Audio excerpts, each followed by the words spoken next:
You will hear a woman being interviewed by a market researcher in a health club about her membership of the club. First, you have some time to look at questions 1 to 5.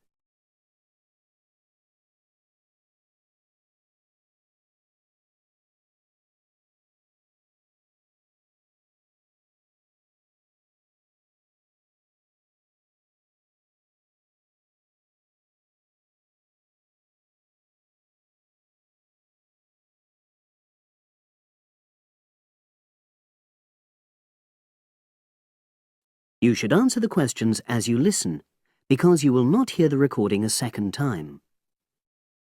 Listen carefully and answer questions 1 to 5.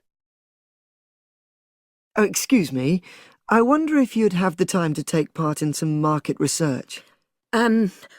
What's it about? About this club and your experiences and opinions about being a member. It'll take less than 5 minutes. Oh, OK then, as long as it's quick. Can I start by taking your name? It's Selina Thompson. Is that Thompson? Yes. Okay, great. Thanks. And what do you do for a living? Well, I'm an accountant, but I'm between jobs at the moment. I understand. But that's the job I'll put down on the form. And would you mind my asking which age group you fall into? Below 30, 31 to 50, and above? Over 50, I think we can safely say. Great, thanks. And which type of membership do you have? Sorry, I'm not sure what you mean. Do you mean how long? No, is it a single-person membership? Oh, right, no, it's a family membership. Thanks. And how long have you been a member? Ooh, let me see. I was certainly here 5 years ago, and it was probably 2 to 3 years more than that. Shall I put down 8? Oh, I remember now. It's 9, definitely. Sorry. No problem. I've got that. And the last question in this first part is, what brought you to the club? Sorry? How did you find out about the club? Did you see any ads? Well, I did actually, but I have to say I wasn't really attracted to the club because of that. It was through word of mouth. So you were recommended by a friend? Actually, my doctor. I'd been suffering from high blood pressure, and he said the club was very supportive of people with that condition, so I signed up. Great, thanks. Before you hear the rest of the conversation, you have some time to look at questions 6 to 10.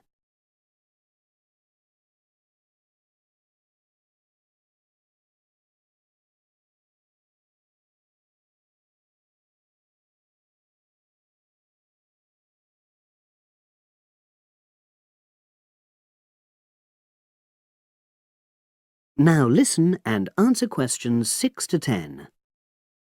Now, for the second part of the form, I want to ask a bit more about your experience of the club. Sure. How often would you say you use the club?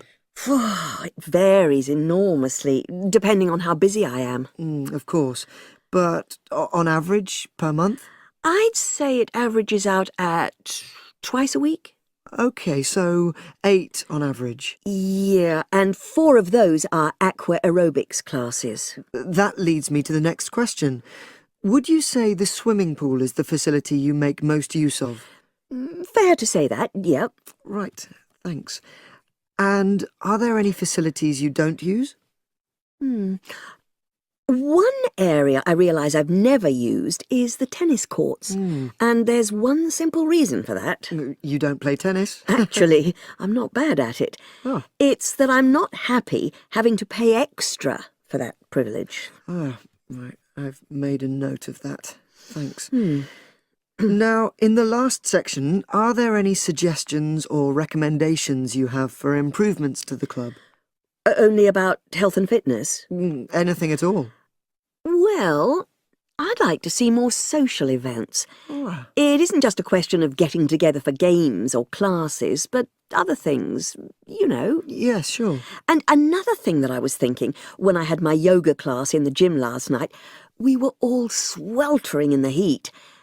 was that I think they should put in, well, Air conditioning. That's exactly what I mean. The rooms are really light and well designed, but they do need proper installations. Sure. Well, I've made a note of that. Good. So, is there anything else you'd like to suggest? About quality of service, for example? Oh, everyone's very nice here. They couldn't be more friendly and helpful.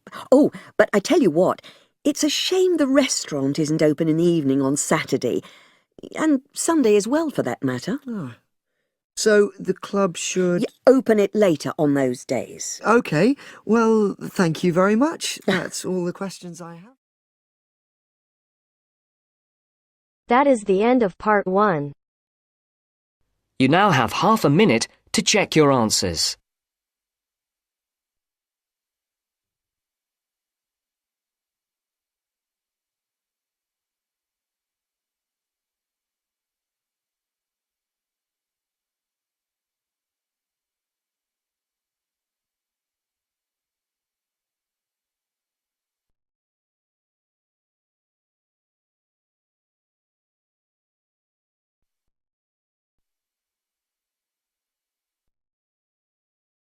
Now turns to part 2. Part 2. Listen to the whole survey in the correct order and answer the questions. First, look at questions 11 to 14.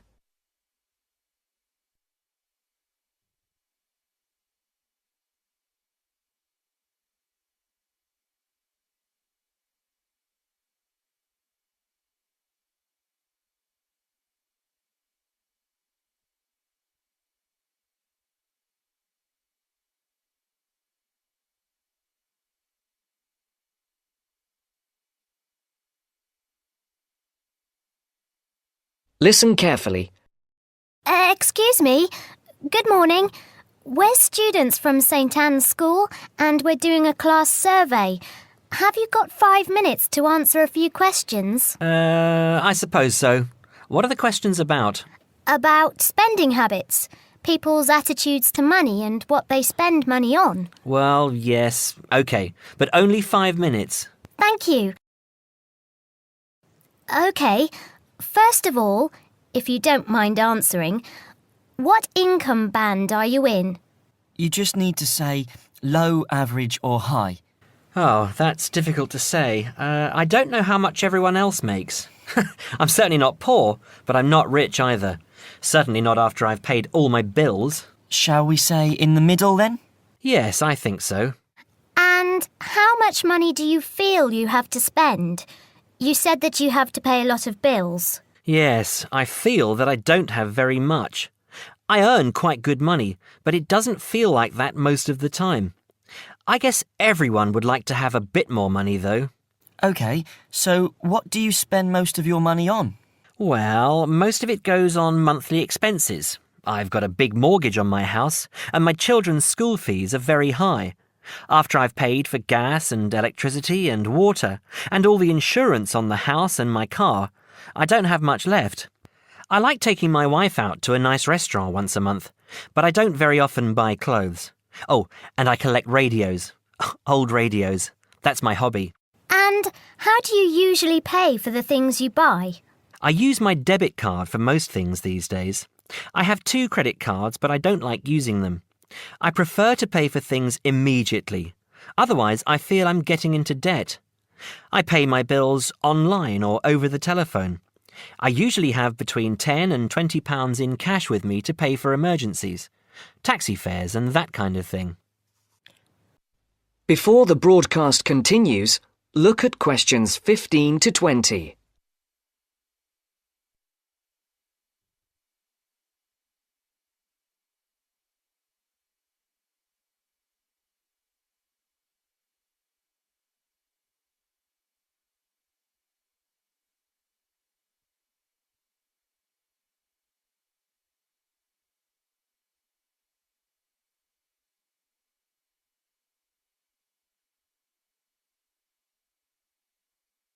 You will now listen to the second part of the talk.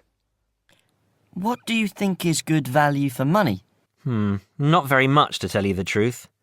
Everything seems to cost more than it should these days. I think my telephone and internet broadband package is good value for money, though. That's my telephone line, any number of national calls and unlimited internet use for only £22 a month. I think at least one member of my family is online for an hour or more every day. I think £22 is a very good deal. And what do you think is a waste of money?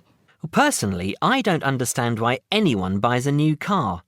They are so expensive, and as soon as you drive them out of the showroom, they're worth £3,000 less. Perhaps I'm just saying it because I can't afford a new car myself. But to me, it seems so much more sensible to buy a good second-hand car for half the money. Do you ever buy anything you can't afford? Yes, I collect radios, old radios. I have 9 now, and they're quite expensive. I paid £350 for a 1950s radio last month. I didn't have much money for the rest of the month after that. My wife thinks I'm crazy, but it's important to treat yourself occasionally, don't you think? My wife buys nice perfume and lots of clothes, and I have my radios. OK, so finally, would you say that you're a spender or a saver? Well, as I said, I don't really have much to save, but I guess I'm a saver rather than a spender. It's good to enjoy money if you have it, but you must save for a rainy day. You never know what will happen in the future.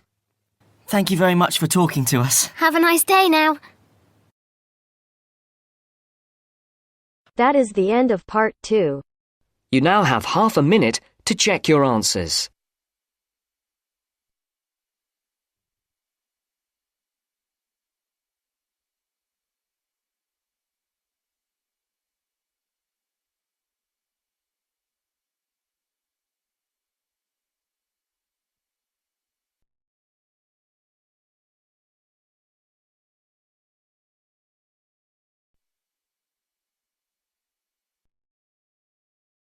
Now turns to part 3. Part 3. You will hear 2 students talking about a class assignment about wild bird rescue and rehabilitation. First, you have some time to look at questions 21 to 25.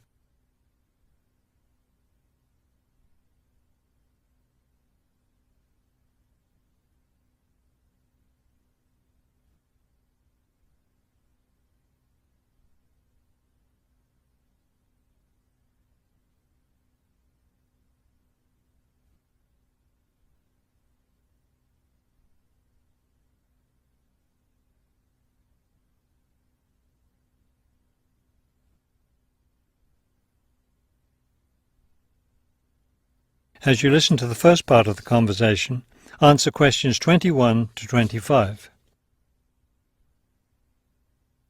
Okay, let's go over the requirements and see what we have left to do. Let's see. We have to give the professor a written summary of the information we've gathered on our topic, wild bird rescue and rehabilitation. The other written thing we have to turn in is a case study of the rehabilitation of one bird. We have the information on that already. Right. All we have to do is write it up. What about charts and graphs? Do we need to include something like that? I don't think so. They aren't really relevant, but we do have to turn in a list of the resources we used. Naturally. What about videos? I heard some of the other students were doing that. Well, I guess that must be optional, because I don't see it on the requirements list. Okay, we should start planning our class presentation, since that counts for half the grade. We've looked at lots of sources of information, but I think our best source was the interviews we did with the wildlife rehabilitators. Agreed. That and the journal articles. I think we have enough information from those 2 sources for the presentation anyhow. The books we looked at weren't all that helpful. I wonder if we should try to bring in some live birds for the presentation. That would be too difficult, don't you think? But we have lots of photos of rehabilitated birds. We can show those.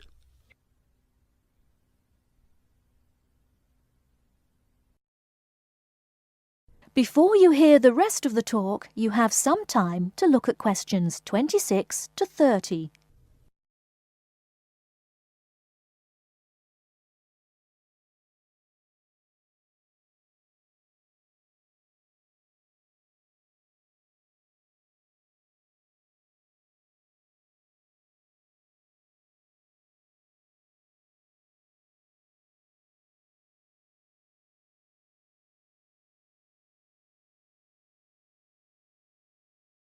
Now listen and answer questions 26 to 30.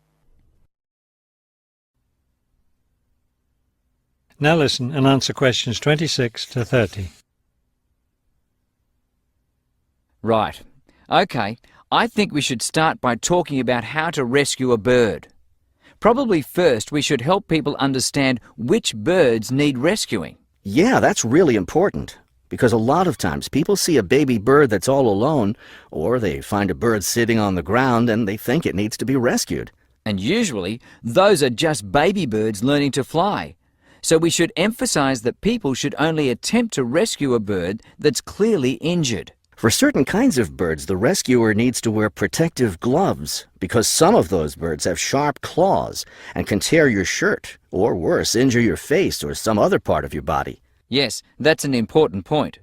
OK, next, let's tell people to put the injured bird in a box with good air circulation. We should let them know that a cage isn't necessary, and a bag, especially a plastic one, could hurt the bird more. Another thing we need to say is that the best way to help the bird stay calm is not by petting it or talking to it, but by leaving it completely alone. Then people should take the bird to the bird rescue center as soon as possible. Right, and we should also point out that when they're driving the bird to the rescue centre, it's better not to play music on the radio or talk loudly, because those things just stress the bird. Yes, it's better just to speak quietly while you have the bird in the car. Okay, we've got that part covered. Next we should talk about what happens at the rescue center.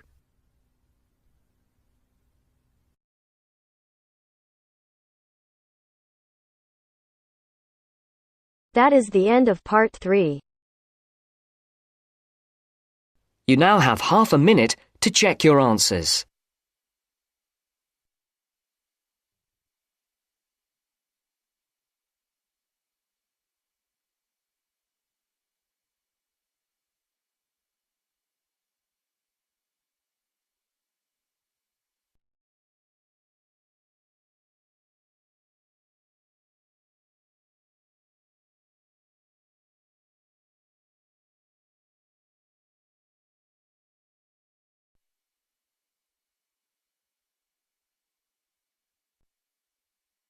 Now turns to part 4.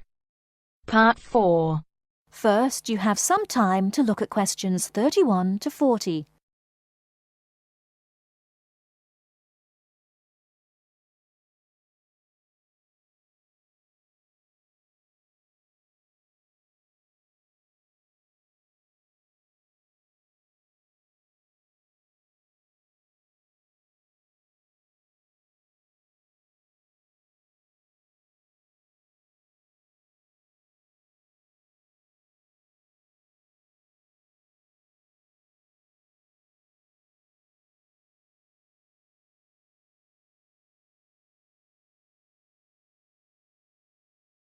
Now listen carefully and answer questions 31 to 40.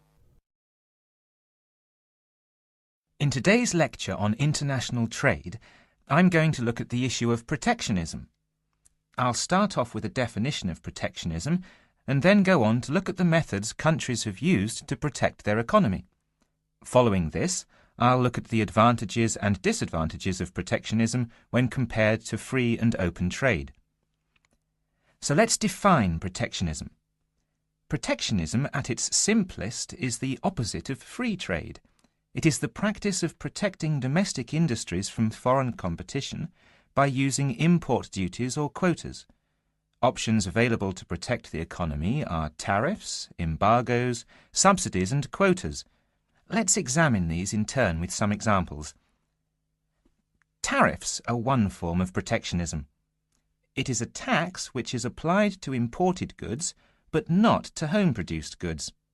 The idea is to make the imported goods more expensive than the home-produced ones, so that consumers buy home-produced items. An ongoing example of protectionism via tariff is between Britain and the USA. Britain buys most of its bananas from Commonwealth countries, largely in the Caribbean.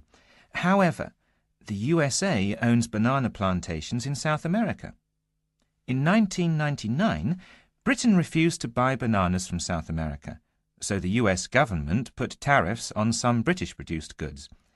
The most famous example was a tariff of 100% import tax on wool products from Scotland brought into the United States. The next method of protectionism is embargoes. An embargo is a complete ban on the import of certain goods. For example, following the Cuban Revolution in the 1950s, the USA banned the import of Cuban cigars. Unfortunately, Cuban cigars are the finest in the world, and there is consequently a thriving black market in Cuban cigars in the USA. As we can see in the example, embargoes can lead to a black market, or unofficial economy, if people want the goods badly enough. Subsidies are a way governments support industries at home with money or tax breaks in order to allow them to compete better with foreign companies. In 1994, the French government provided its national airline with a £2 billion subsidy in order to help it compete with low-cost airlines. However, subsidies can have the effect of making home producers uncompetitive and inefficient. Finally, let's look at quotas. A quota system allows a certain quantity of goods to be imported from other countries. The European Union has had quotas on textiles and clothing for decades to protect its textile industries from developing countries, especially India and China. Understandably, developing countries say that this is unfair and against the principles of free trade. Let's move on now to the arguments for and against protectionism. For trade to flourish between countries, the benefits from trade need to be equally balanced. Where a country feels that it's not getting a fair share of the trade, or that it is somehow disadvantaged, it might employ one or more of the methods of protection. There are at least 4 arguments that may be given for using protectionism. Firstly, to protect employment in the home country. The simple view is that if imports are stopped, then jobs will be saved and even created at home. Secondly, to prevent unfair competition. It is often said that developing countries have the advantage of cheap labour costs in their countries, and that they use this to undercut the price of the same goods produced in richer nations. A tariff might be applied to even out this imbalance. Thirdly, to protect new industries. A new industry, particularly one in a developing country, might not be able to compete with long-established industries elsewhere. Tariffs and quotas give new industries the chance to build up production to the point where they can compete. Fourthly, to raise money. Tariffs were once used as a way of raising revenue for the government. In modern countries, they are now seldom used for this purpose, as the damage to trade often outweighs any immediate benefits. Now for the arguments against protectionism, which are perhaps simpler to summarise.